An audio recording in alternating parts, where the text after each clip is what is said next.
लिख दे कि अपना ही दुकान है। यार बोला तो कर दी वीडियो वीडियो कला कर रही थी तो अच्छी लग रहा है।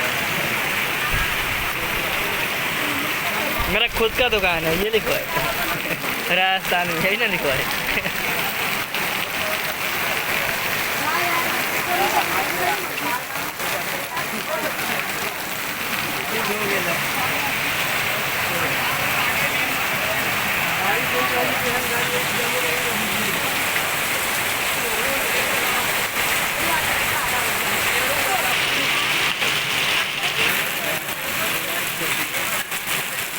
सावरिया सेठ जो कि मंदिर में आए हुए हैं, वहीं का ये दुकान है, देखिए।